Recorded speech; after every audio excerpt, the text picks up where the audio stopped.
FPL differentials. This season in FPL, there are more players to pick from than we have had in practically any season of FPL before. But some of them still remain very low owned despite being good FPL assets in the past and being very, very good prospects going into this season as well. So today I'm going to take you through my top 10 differentials. We'll have defenders, midfielders, forwards, we'll have cheap, we'll have expensive, every single thing, and the reasons why I think you should be considering owning them for your game week 1 teams.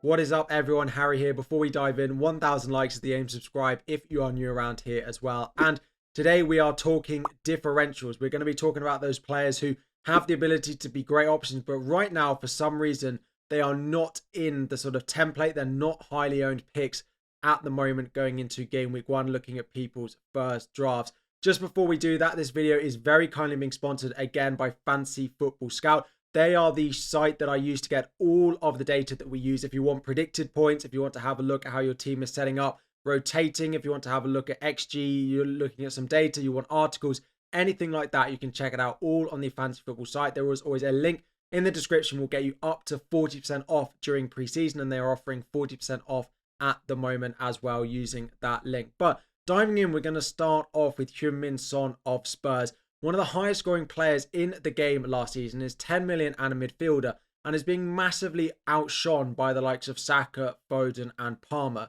He is under 10% owned at the moment despite having a fantastic season and getting 0.8 attacking returns per 90 minutes that he's on the pitch. He's predicted to get 5 points per 90 over the first 6 games. That is 5th for every single player in the entire game going into the start of the season. He also has some mixed fixtures over the first 6, but the first 2, including newly promoted Leicester away on the opening weekend, Everton at home in match day 2, and then Newcastle in game week 3, where we know there were always goals as well. I know that Foden, Saka and Palmer are likely to be more popular, but I don't think it means we should completely forget about Son at the moment. Next up is one of the cheap players that people are talking about at the moment, and that is Morgan Rogers. Now, quickly before we do that, I know some of you in the comments were asking, why on earth does a Chelsea fan own a Bournemouth shirt? Now, some of you watching, who've been watching the channel for a while, will know exactly why I own a Bournemouth shirt and exactly who the player on the back of this shirt is as well. So if you are interested in why I own a Bournemouth shirt and you want the answer, check the description, because I want to know those people who do remember why I own it when I bought it. Let me know in the comments. Whoever gets closest will get a little round of applause, and go and check out why I have it for the best guesses in the comments. But we are looking at Aston Villa now, and it is Morgan Rogers. Everyone is looking at Watkins. Can they fit him into their front line? But Rogers is having a fantastic season. He had a good run of minutes in the team last season before he picked up an injury, and has been absolutely flying in preseason with 3 goals and an assist combined in his first 2 matches during preseason. Now, he looks like, with the departure of some of their players, that he is going to be starting going into the start of the season, and they do have a pretty nice run of games. West Ham away on the opening day is then followed by Arsenal, which isn't the best, but they did beat Arsenal at home last season. Then it is Leicester, Everton and Wolves in the next 3 after that. He is a fantastic option, just 5 million, right? So if you're looking at your teams and you've got a 4.5 million midfielder like a Harry Winks in your team at the moment, could you find a 0.5 somewhere, downgraded defender or something to upgrade that 4.5 midfielder to Rogers, who's likely to massively outshine and outscore a lot of those 4.5 midfielders that we've got? He has a great goal scoring record since he's come in and played for Aston Villa. The data's not that great. The predicted points is not that great just because of the amount of minutes he's played and the sort of lack of prediction for minutes going to the new season. But as pre-season goes on, those predictions and that likelihood and that ownership is only going to go up and up. Number 3 on the list is actually the goalkeeper that we've got, is Carlos Miguel of Nottingham Forest. Nottingham Forest have a few keepers to pick from, so let's keep an eye on preseason just so we know exactly who it's going to be. But both Miguel and Sells, who are likely to be the 2 that might start, both are 4.5, so we should know who it is going into the start of the season. Now, in the second half of the season, once their new manager Nuno took over, they have the 3rd best defensive data in terms of expected goals conceded in the entire league. Now, the clean sheets weren't massively to show for it because they conceded an awful lot of set pieces, which Sells wasn't massively good at defending. As a result, they have signed Carlos Miguel, who's a 6'8" goalkeeper, as well as adding a 6'5" centre-back to go alongside him, probably specifically to target the amount of goals that they are conceding from set pieces last season. Looking at some of their opening fixtures as well, they have a fantastic run all the way up until about game week 12-13, when most of us will look to wildcard. They then have a pretty difficult run when it does come to Christmas, but if you're going to wildcard before then, it doesn't really matter. Bournemouth, Southampton, Wolves in their first 3. They also have Brighton and Fulham in their first 6, and it does continue after that. If we know who's likely to be starting in goal, if it is going to be Carlos Miguel, which is the current prediction based on their set piece goals conceded last season, 4.5 million could be a really nice option, and he's just 1% owned at the moment. Next up is Kai Havertz of Arsenal. Now, all eyes on Bukayo Saka when he got announced as 10 million, but Kai Havertz was a player who was absolutely fantastic from about game week 25 onwards when he got moved to that forward position, playing up front for Arsenal. Now, it is worth noting that Arsenal are currently linked with a few forwards in the likes of Ivan Toney and a few others as well, but I don't think that's going to happen. I think they're going to go into this season with Kai Havertz continuing his role as a number 9. I'm not sure Bukayo Saka is worth 2 million over him, given how good Kai Havertz was last season. He actually outperformed Watkins at the end of last season once he moved to that forward position, and he's cheaper than him. Now, the opening fixtures are not quite as good as maybe you'd want. They have 2 good games in their first 3, both at home against Wolves and Brighton. If you look at the short term, that's pretty good. But in terms of the first 6, it might not be as good as someone like an Isak or someone like a Watkins. But we do expect Arsenal to be challenging for the title once again. And if they are going to do that, Kai Havertz as the number 9 is going to be someone who is going to have to score a lot of goals and so a lot of points as well. 13 goals and 10 assists last season is absolutely not to be sniffed at, given it did take him a little bit of time to establish himself in that Arsenal lineup. He will get 1 less point for goal and no clean sheet points, but he will be better for bonus, which forwards naturally are. I think if you're looking at Saka in your team, it is worth considering in game week 1. Should you just save a bit of money, given our budgets are pretty tight, and go for Kai Havertz up front rather than Saka or Odegaard in midfield.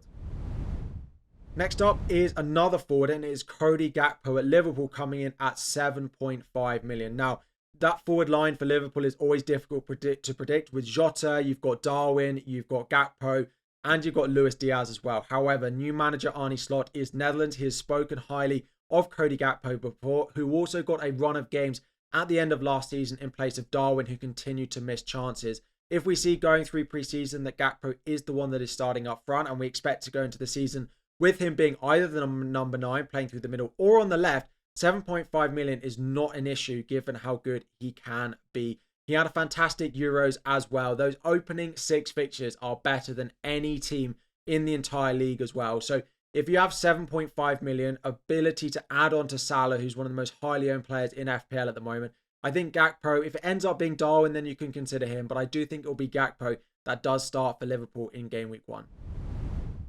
Next up is another Spurs player, and we're going in defence, and that is Pedro Porro. Predicted to score the most points over the first 6 game weeks of any defender, costing less than 6 million. So excluding the likes of Robertson, your Arsenal defenders, Gvardiol, Trent, who can be a little bit more difficult to fit into your team. Now, at the moment, if you just look at it, the ownership does look a little bit higher, up at 25%. But that is almost all auto-select teams. If you actually look at teams being posted on Twitter or on YouTube by your friends, almost none of them actually have Porro in. He's just going into a lot of those auto-pick teams because of his price at 5.5 million. As we said with Son at the beginning, Leicester and Everton, the first 2, is very nice. Defensively, they weren't great last season though, so we are hoping that they do improve their defensive ability a little bit, but his attacking data has been fantastic. Expected to get an attacking return about every 3 or 4 games, which is crazy good for a defender. And we saw at the end of last season how good he can be and the bonus points that can come with it. So if you can't stretch to a Trent, you can't stretch to a Gvardiol, I think Porro could be a fantastic, slightly cheaper option in defence. Next up at Manchester United is Marcus Rashford. Now, he has come down to 7 million. Those of you who have played FPL for a few years will remember a few years ago, Marcus Rashford got a big price rise, didn't do very well, so they cut his price down again. He then smashed it out the park and everyone thought Rashford was back. Then last season, he massively underperformed. Rashford is in this list because he has the ability to be a fantastic pick if he finds that rhythm and if he finds that return to the ability that we've seen from him in the past. Fulham at home as a crazy differential when people are picking the likes of Eze or Nkunku, who have difficult fixtures on the opening day. Rashford at just 8% owned could be the one. Now, you do have to have a little bit of blind faith that he does return to a little bit of form. Whether we see him, whether we see Garnacho at 6.5, who could also be a pretty nice option and isn't much more owned at about 15%. Both of those could be good. I think Garnacho is probably slightly safer, but Rashford, if he gets it right, was very popular game week 1 last year, didn't massively do it. But if he gets it right, could be explosive at the start of the season and could be a player we all end up jumping on if he returns to form. Pick number 8 is a Liverpool defender, and it is not Trent Alexander-Arnold, and it is not Virgil van Dijk, and we've gone with Andy Robertson. Fantasy Football Scout predicted points actually predict him to be just behind Trent in terms of predicted points, but first, the number 1 defender for expected value based on points scored compared to price that you are going to pay. Now, Trent is expected to outscore him very slightly, but based on those first 6 fixtures, he returns a better return and value than some of the Arsenal defenders and the Manchester City defenders as well, based on those fixtures. Now, there is a slight doubt of Robertson's minutes. He's getting slightly older. He hasn't been quite as injury-free over the past few seasons, but without Champions League going until game week 5, he should be good to start those games. He has good attacking data, again, expected to get a return every 3 games, which is crazy good, and it isn't very far behind Trent either. If you don't have the ability in your game week 1 squad when budget isn't really high and you can't stretch to Trent, but you want a Liverpool bit of defence, I actually think Robertson over Virgil van Dijk is the way I would likely go because of the change to the bonus point system in the fouls won and shots taken, which Robertson will be really good at this season.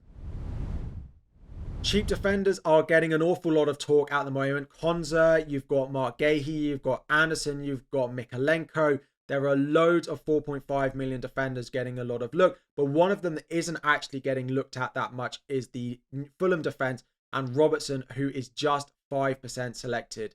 9 clean sheets they got last season. His attacking returns was about 1 every 5 games, and they have a really nice start to the season. The real reason that he's not getting a lot of ownership is that game week 1 fixture away at your Manchester United. So you will be needing to pick a rotation that includes someone like a Dan Burn or a Mikalenko or a Konza who have good game week 1 fixtures. But if you have the ability to bench him in game week 1, the fixture run after that for Fulham actually looks really nice.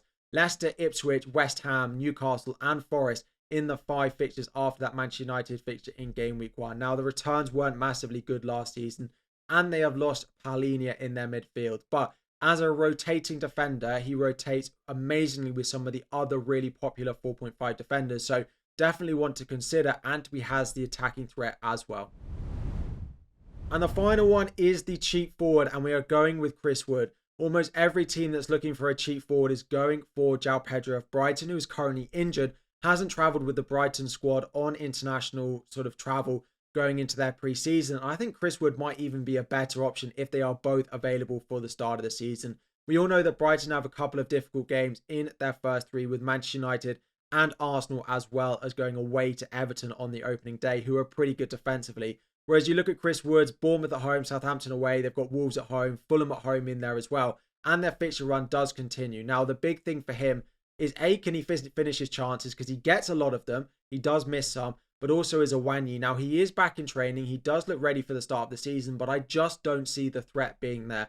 I think Chris Wood will be the striker that starts games for Nottingham Forest going into the season. It's what Nottingham Forest fans want. It's what happened at the end of last season, and I don't think it's going to change going into this season, as Wood has already hit the ground running in pre-season as well. He might not play 90 minutes, but I do think he will be starting games, and with some of those opening games, I think he's worth a look at over the likes of someone like a João Pedro or even a Muniz at Fulham. I probably would be going with Chris Wood unless something happens between now and the start of the season that makes me think that he's not nailed. But right now, I don't really see that as a threat. And there will be a new draft out from me on Friday.